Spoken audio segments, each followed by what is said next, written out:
Thank you. Good morning sa inyo lahat. Kami ay grupo ng Young Ones sa Palestine. And we hope to establish our credibility as leaders at ipapakita namin sa mga bata na kahit matanda na, may isip pa. Okay, so mayroon kaming dinivide na tatlong parte ng aming report. We have the issues. Babasahin ko lang ng madalian. Number one is lack of awareness ng mga young ones of their rights and privileges and at the same time their responsibilities. Number two, their medical and health care. Number three, pensions and bilateral agreement between the Philippine government and the Italian government. Number four, the lack of programs and recreations dito para sa mga matatanda na mamatay na lang na hindi man lang napapansin na nag-exist pa sila. They become only numbers. Numero lang sila. And then, number five is the problem of housing. Wala silang tirahan pagkatapos na naging pensyonado o nawala ng trabaho at hindi na natanggap dahil hindi na wala nang kukuha at pangagod-agod na sila.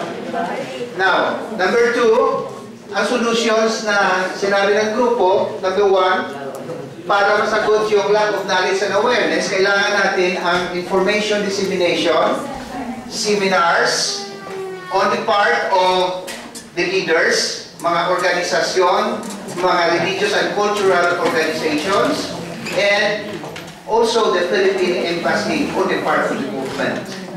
Number two, yung mga volunteer groups and associations, kailangan din makatulong sila sa medical and health care. May mga nurses tayo dito organizations which mayroon din silang mga services na free during mga important events. Pero siguro, kailangan natin palaguin ito. We should give more, yes. And para naman kasi marami lang namamatay, hindi alam nila na mataas lang blood pressure or the basic na mga information na makatulong na hindi ka agad mamatay at pagkuha pa ng pensyon. Na makapag-enjoy pa. Yung pinaghirapan nilang binayaran ng mga IMSS dahil pag namatay tayo na hindi nakapag-pensyon, thank you na lang tayo sa gobyerno ng Italia. Yung IMSS natin, thank you na lang.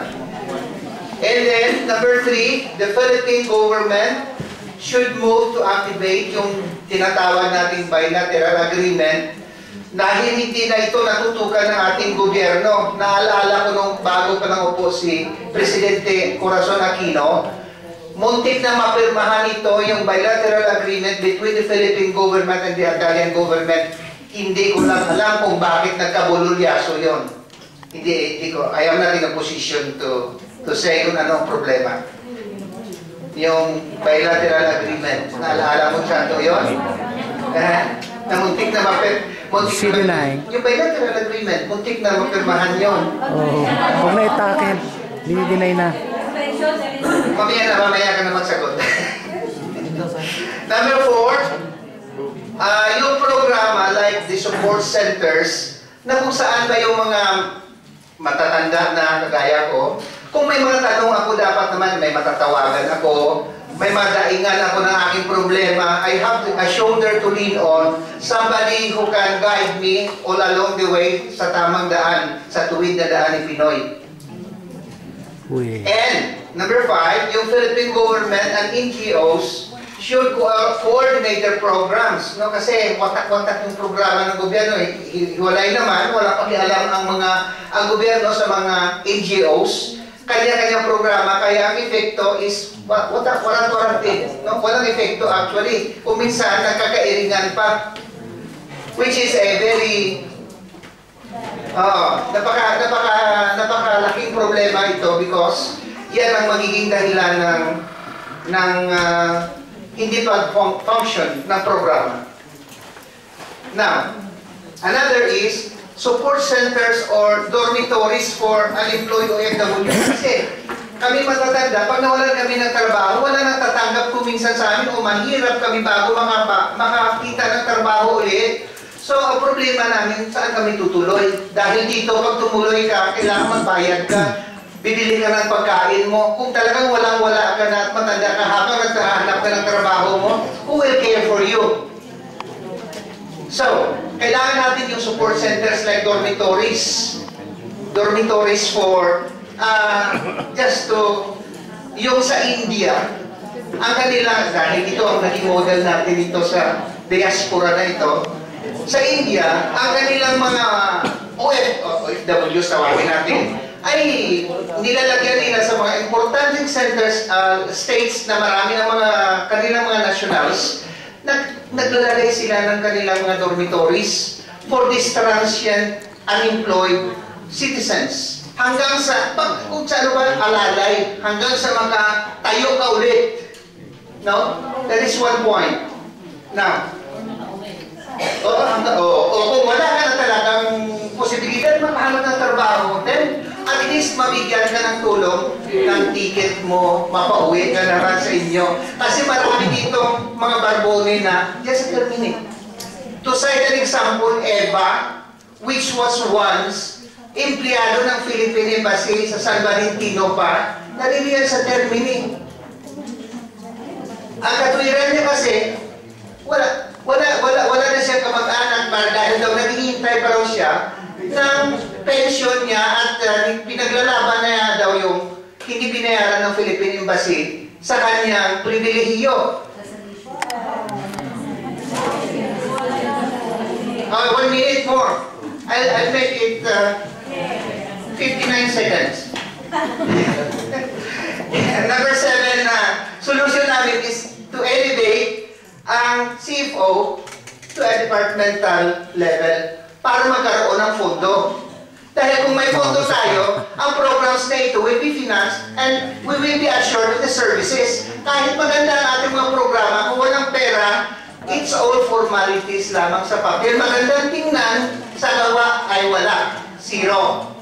Conclusion, itong mga insurance, assistance, na itong mga medical care, na ito OWA membership, are all government entities. No? So, kailangan natin ito buuhin, mag-coordinate sa mga NGOs, nang sa ganun ay mapalago itong mga programa natin. But most of all, kailangan ito may financing because the core of the problem is money. Money. So, money lang to. Kung sa news natin ito, wither lang to, pera-pera lang. Okay, so hindi lang dapat natin maganda ang programa natin, kailangan talaga yung ma-concretize itong mga proposals na ito because useless lang itong ating pagsama-sama. It's a lang ito, parang brain ano lang ito, storming lang na wala rin. Pag dumaan yung storm, wala na. Ang naiwan na lang ay ruins. Okay, so ang mga elders na papasalamat sa inyo and we hope you could help us as we help you. So, ang kailangan natin dito is reciprocity. Ang bawat OFW na lumalabas ng Pilipinas ay bumabayad sa OWA ng $25 and as of now, naipon na ng OWA ang 14.8 billion pesos in terms of assets and investments. Kailangan din ng mga OFW na may benepisyo din mabalik sa amin. Return of investments because actually, yung $25 na binabayad namin is an investment namin. Bakit pa tayo magbabayad ng walang benepisyo kung makabalik sa amin? Bravo, Saul, bravo. So, yan ang hiling namin. And maraming salamat. Okay, maraming salamat po. Mga kabataan, nakinig ba kayo ngayon? Kanina, nakinig kayo? Kasi, lobo dumani, issue nyo na rin. Kaya dapat, handa tayo lahat, di ba? Lobo dumani.